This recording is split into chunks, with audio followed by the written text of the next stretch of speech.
World's first university museum opens in Oxford, England. The Ashmolean, the world's first university museum, opens in Oxford, England. At the time of the English Restoration, Oxford was the centre of scientific activity in England. In 1677, English archaeologist Elias Ashmole donated his collection of curiosities to Oxford University. And the school's directors planned the construction of a building to display the items permanently. Acclaimed English architect Sir Christopher Wren was commissioned for the job, and on June 6, 1683, the Ashmolean opened.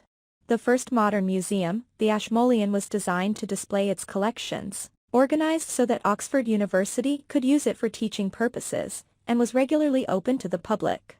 In 1845, architect Charles R. Cockerell completed the construction of a new home for the museum's rapidly growing collection on Oxford's Beaumont Street.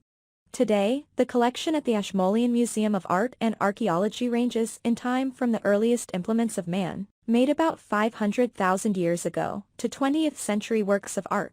Among the collection of antiquities and artwork are curiosities like Guy Fawkes' lantern and relics like the Alfred jewel.